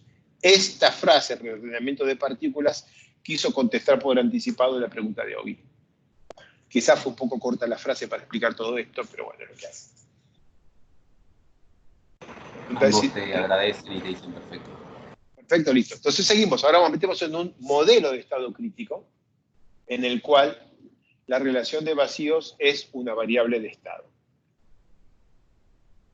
Entonces, Un buen modelo de estado crítico tiene dos cosas. La relación de vacíos es una variable de estado más la teoría de tensión-dilatancia que voy a hablar en la próxima exposición. Ojalá hoy. Para la relación de vacíos, la ley de evolución de la relación de vacíos es epsilon E punto 1 más E por epsilon volumétrico punto, y esto determina que cuando la muestra densifica, epsilon volumétrico punto es menor que 0, E punto es menor que 0, y cuando la muestra dilata, epsilon volumétrico punto es mayor que 0 y E punto es mayor que 0. Y luego de suficiente deformación, la muestra se alcanza en estado crítico, epsilon volumétrico punto igual a 0, E punto igual a 0, ¿qué quiere decir? Relación de vacío se mantiene constante, estas benditas horizontales, y en el proceso se disipa el trabajo plástico por fricción. O sea, esto se hace porque un pistón hunde la muestra y la convierte en esto. ¿Está? Y esta es una muestra suelta que tiene una deformación relativamente uniforme, solamente no uniforme por culpa de las restricciones de los cabezales. Esto es una muestra medianamente densa que llegó a ser un barrilito, pero después localizó, y esto es una muestra muy densa que localiza desde el vamos y tiene un comportamiento muy distinto. Cuando estamos hablando de modelo de estado crítico, estos modelos de estado crítico llegan a volumen constante, en realidad, solo en la banda de localización. Todo lo que estamos hablando por una muestra densa solo pasa acá. Es acá donde se concentra toda la deformación y donde se alcanza el volumen constante. La densidad acá adentro es totalmente distinta que la densidad afuera, porque son esos graditos los que se aumentaron de volumen, mientras el resto de la probeta básicamente quedó en condiciones elásticas. Esto pasa hasta para los hormigones, ¿eh? Siempre es así. Bueno, diferencias entre modelos de estado crítico para arenas y para arcillas. No estoy diciendo diferencia del comportamiento de las arenas y arcillas, sino de los modelos para arenas y para arcillas. Y la diferencia central es que las arcillas tienen un comportamiento normalizable. Para los que, si alguna vez los meten en prisión por un año o dos, lean la tesis doctoral de Juan Manuel Pestana Nascimento. Necesitan por lo menos 1 o 2 años de prisión, pero léanla, es muy buena. Y distingue, y es un modelo que sirve para arenas y para arcillas, pero todo el tiempo está cambiando las expresiones entre el comportamiento normalizable y no normalizable. ¿Qué quiere decir con comportamiento normalizable? Correspondiente, por ejemplo, a las arcillas amasadas. Que hay una relación biunívoca entre la relación de vacíos y la presión de preconsolidación. Quiere decir que dos arcillas con igual OCR se portan parecido. Así que si yo tengo una arcilla y la consolido a 200 kilopascales y la descomprimo y la bajo a 100, quedó con OCR igual 2. 200 sobre 100, 2. La guardo. Y ahora tomo otra arcilla y la consolido a 2000 kilopascales y la desconfino y la bajo a 1000. 2000 sobre 1000, 2. Las dos van a tener básicamente la misma forma de las curvas. Hace todo igual. Todo va a estar escalado por 10, pero las formas van a ser igual. Así que se pueden hacer gráficos adimensionales y por eso en arcillas vamos a hablar mucho de resistencia no drenada dividida en la presión de consolidación o cosas por ahí. En cambio, en arenas, sobre todo en todas las arenas, el comportamiento no es normalizable. No hay una relación biunívoca entre relación de vacíos y presión de preconsolidación. Una muestra de arena puede estar suelta y preconsolidada, o densa y normalmente consolidada. Están separados.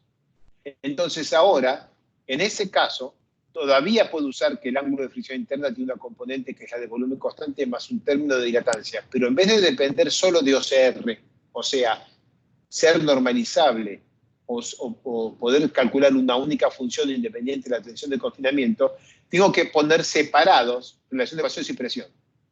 ¿Por qué acá no pongo separada relación de vacíos y presión? Porque si tengo presión, tengo relación de vacíos. Están relacionadas en las arcillas y no en las arenas. Entonces, los modelos constitutivos de relación de vacíos, de estado crítico, critical state soil mechanics, para arenas y para arcillas, deben reflejar esa diferencia. Entonces, con todo lo que hemos hablado, ahora vamos a recorrer un ensayo conceptual en un modelo de estado crítico.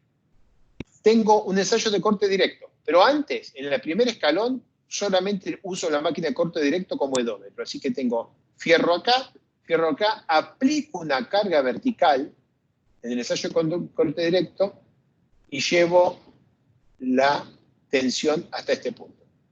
La tensión vertical llega hasta este punto. ¿Cuánto es tau? Adentro de la muestra hay tau.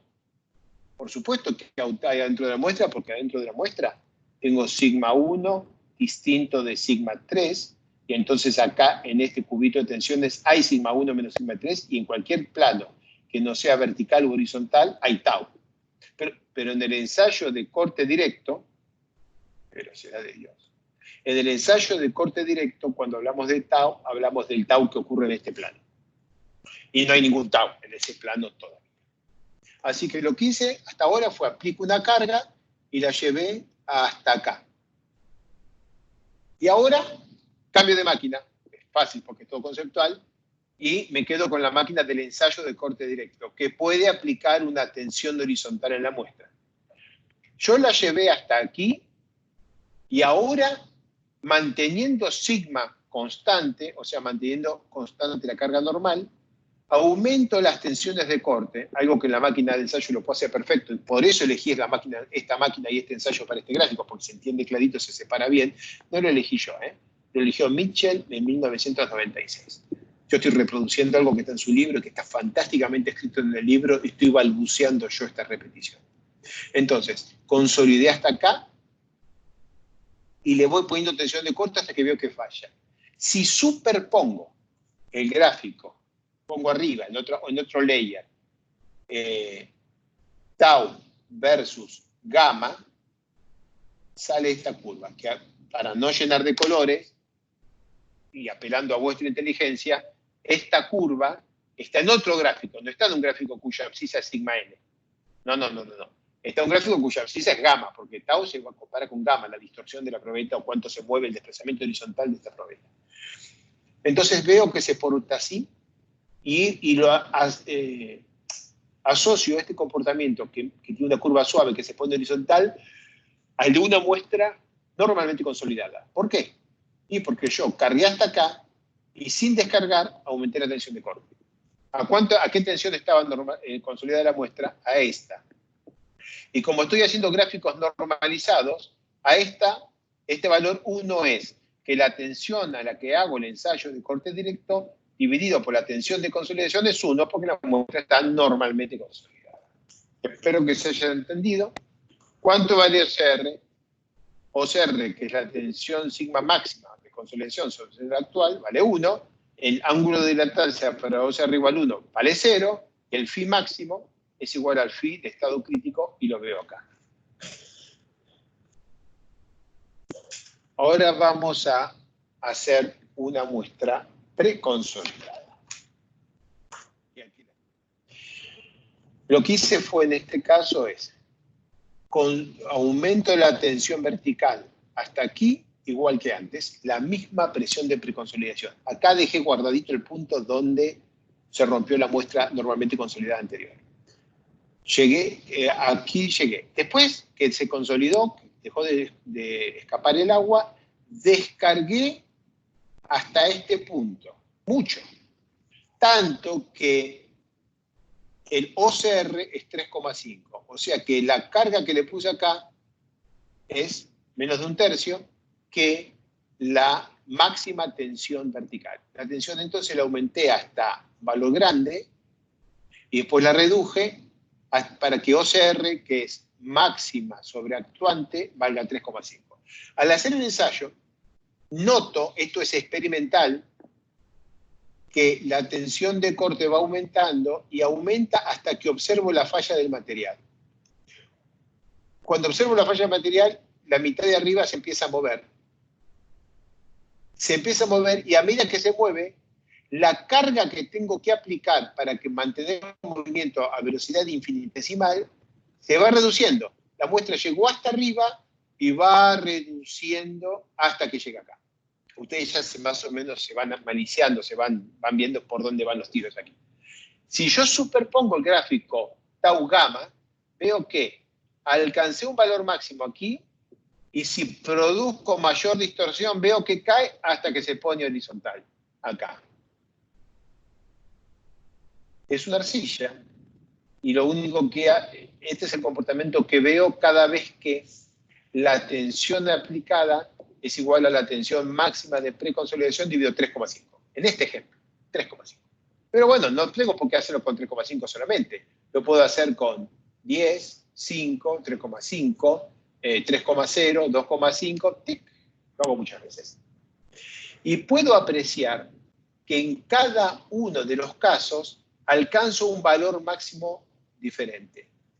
Veo también que la curva es siempre creciente. Si yo uno todos los puntos, es así. Quiere decir que cada vez que aumento la tensión a la que hago el ensayo, cada vez que la raya la hago más a la derecha, llego más arriba. En este gráfico no hace cosas así, siempre es creciente. Pero como resistencia, o sea, la resistencia crece con la tensión aplicada. La resistencia a moverse así crece cuando le pongo más fuerza así. Pero también veo que el cociente entre tau y sigma, que es el ángulo de fricción máximo en cada caso, decrece.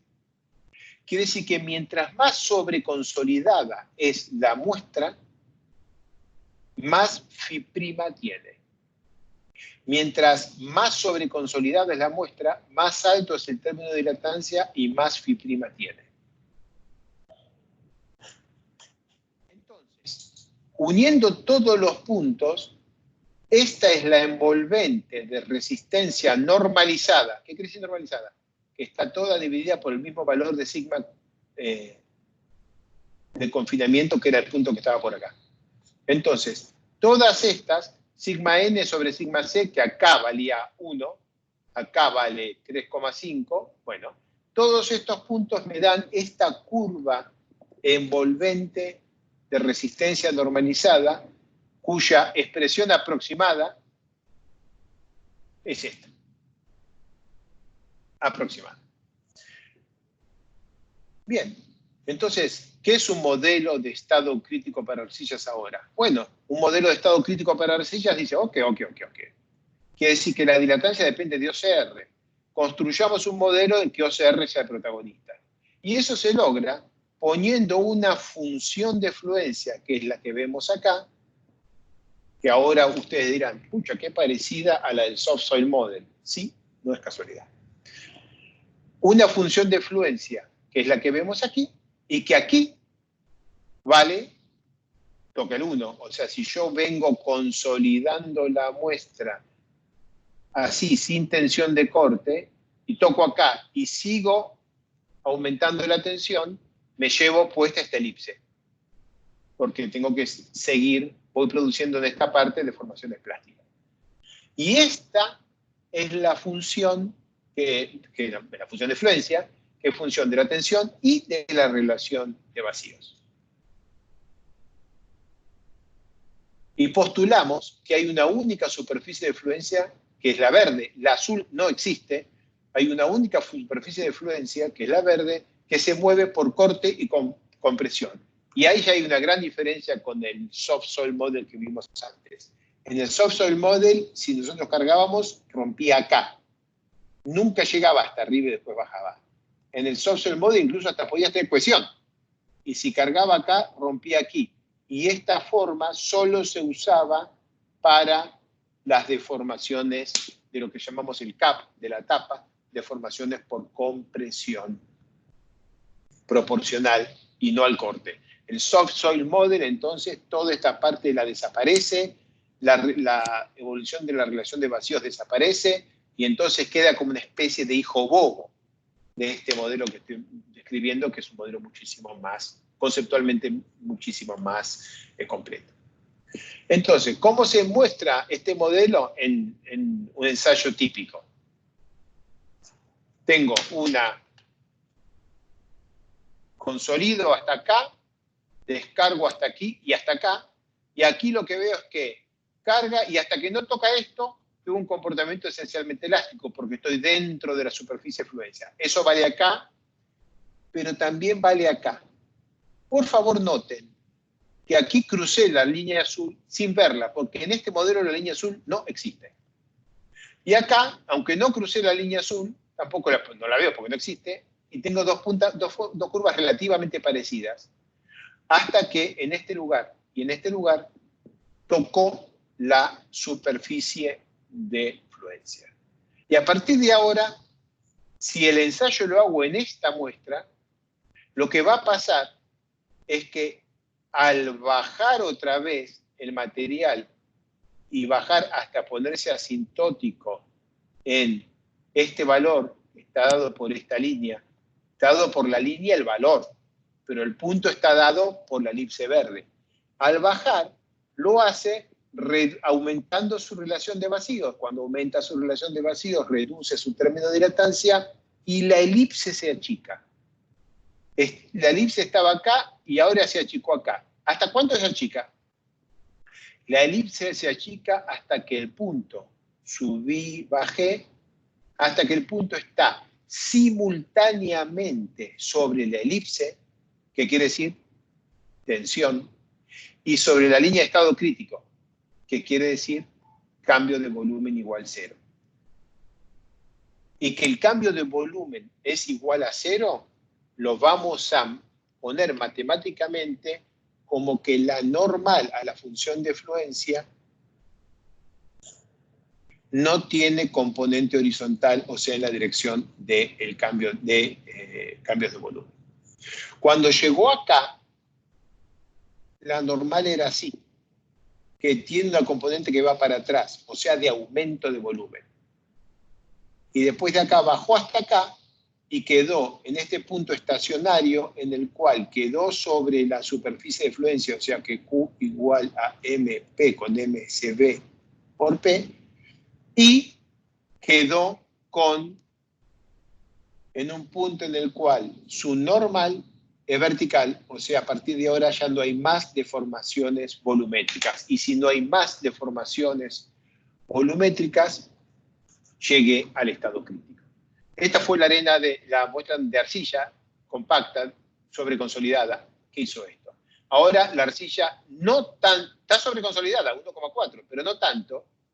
Cuando toca esta superficie, como primero tocó la superficie de fluencia verde y después, primero tocó la superficie, necesito para atrás. Como primero tocó la superficie de fluencia verde, pero antes de cruzar la inexistente línea azul, se tiene que llevar puesta la elipse, pero ya no haciéndola bajar como antes, sino ahora haciéndola crecer, hasta que por esta vertical la elipse crece, crece, crece y se pone,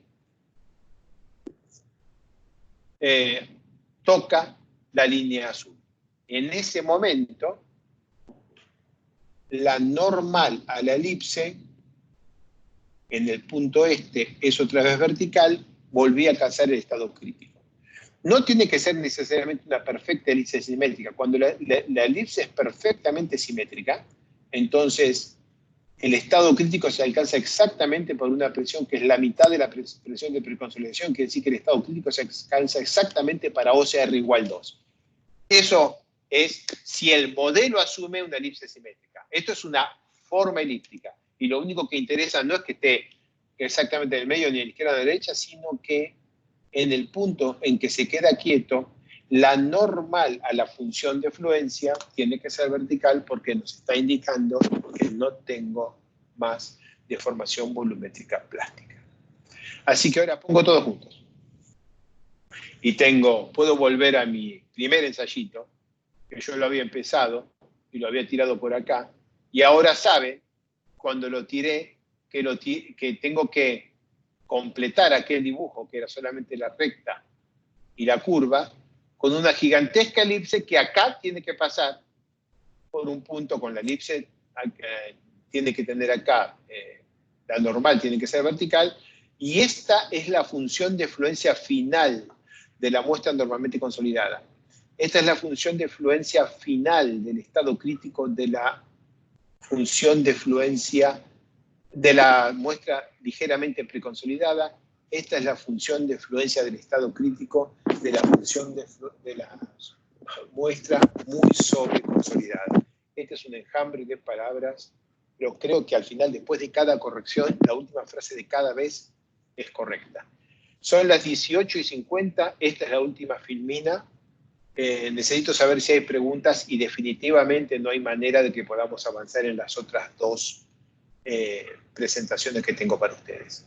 ¿Preguntas, Felipe? Por ahora no, pero ahora esperamos a ver si alguien escribe. ¿Cómo no? Felipe, para vos que venís de la modelización de hormigones, entiendo que esto no estaba familiarizado con esto. No, para nada. Ok, y Sí, no te lo... Te escucho. lo que más me sorprendió era lo que habías dicho antes de la descarga con la curva esa que va y viene. Esa es Sí, cosa extraña. la del script, sí. Pero se la ve, ¿eh? Ahora, cuando vas a ver los ensayos, cada vez que uno tira un ensayo, dice, me salió mal. No, hermano, no te salió mal. Es como que cada vez que mirás la trayectoria de un rayo de luz, decís, pero se desvía. Repito el ensayo, te perdés algo. Bueno, es Ahora sí, interesante. Ogi, Te escucho. perdón. Sí, Ogi ha hecho una pregunta. ¿Por qué norma a la superficie significa no cambio en volumen plástico? Eso es porque estoy asumiendo para un modelo, esto es un modelo, que voy a usar plasticidad asociativa. O sea, estoy asumiendo que la función de fluencia es la que me dice cuándo, con qué tensión se produce la deformación plástica y que voy a usar la función de fluencia también como función de potencial plástico para decir que las deformaciones, vamos por escribir una macana, que las deformaciones plásticas van a tener la dirección del gradiente de la función de potencial plástico, o de otra manera, de la derivada de G respecto de sigma, pero como en vez de G adopto plasticidad asociativa, o sea, la función de influencia es igual a potencial plástico, y la derivada de F. Y la derivada de F respecto de sigma en este gráfico es la normal a F.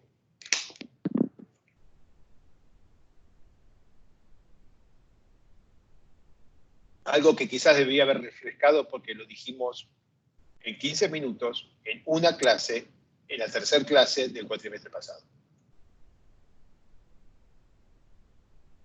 Y esos ruidos, pues estoy tomando agua. Después de hablar 2 horas sin parar sobre plasticidad, uno tiene sed. Ogi dice gracias. Perdón, nadie más está escribiendo acá. Brian pregunta. Una consulta, en una filmina anterior mencionó que los suelos arenosos no son normalizables. Sin embargo, he observado relaciones S sobre P' únicas para resistencia no drenada a pico y post-licuación en relaves que pueden ser considerados como arenas. ¿Son estas relaciones incorrectas?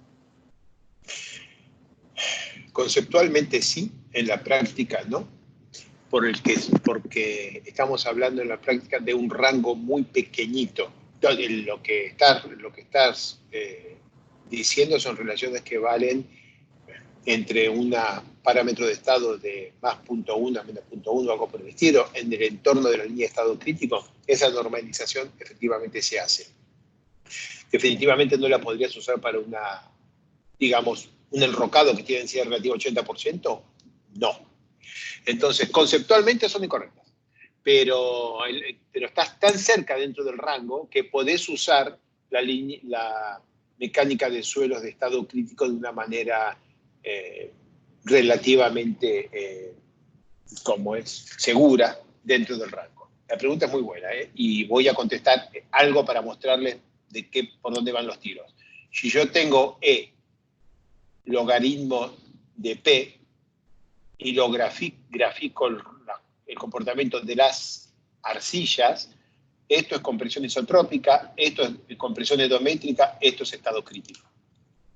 Si yo grafico el comportamiento típico de una arena o de un relave, esto es compresión isotrópica, esto con otra pendiente y otra curvatura es compresión endométrica, Y esto, y hasta se cruzan, es estado crítico. No son paralelas, no son rectas. Ahora, si vas a usar solamente la línea de estado crítico y solamente en un pequeño rango, y vas a sacar a SU sobre sigma prima B, y SU se define como resistencia al corte no drenada, que es igual a esta presión por M, y no estás atando esto a la tensión de consolidación, sino a sigma prima B, la tensión que tenés ahora, y no la de preconsolidación, entonces estás bien. Estás haciendo algo práctico y correcto. ¿Dónde estaría mal? Que me digas que un relave que tiene un OCR de 2 tiene 40% más de resistencia no drenada que algo que tenga OCR de 1. Eso está mal. O sea, si el material es no normalizable, no hay una relación unívoca entre el comportamiento en el edómetro y el comportamiento al corte. Eso es no normalizable. No quiere decir que no se pueda normalizar dentro del propio ensayo de corte para un rango limitado. Sí, pero tenemos toda una... No sé si una clase o un capítulo entero del curso va a hablar de eso.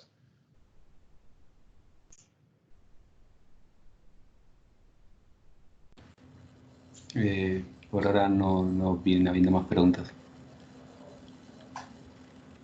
Bueno, podemos decir entonces que terminé la clase 5 minutos antes de la hora, si es que no, si no tenemos en cuenta que me comí 2 presentaciones completas, que es una lástima, porque bueno, trabajen, quisiera saber cómo están de avanzados el trabajo práctico, porque yo quiero que el trabajo práctico lo hagan con el modelo Soft-Sol Model, el Soft-Sol Cream Model, y también con este modelo CAMCLAY que hoy no llegó a presentar. Así que bueno, ahí durante el fin de semana varios han estado preguntando, y durante la semana varios han estado preguntando sobre la calibración de los parámetros.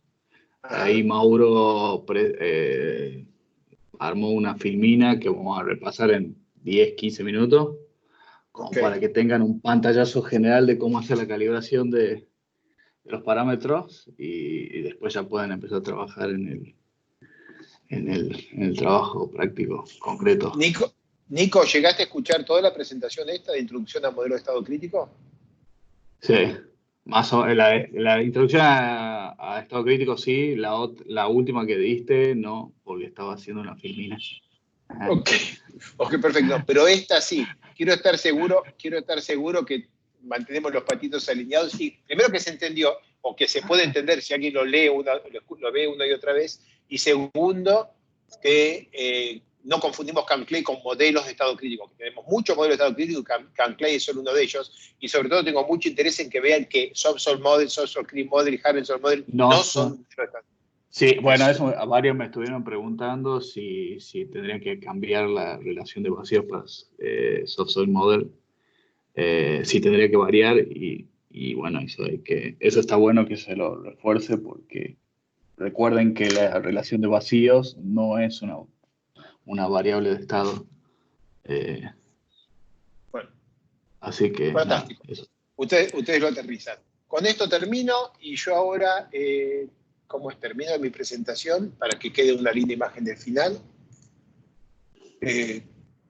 Corto la grabación, stop recording.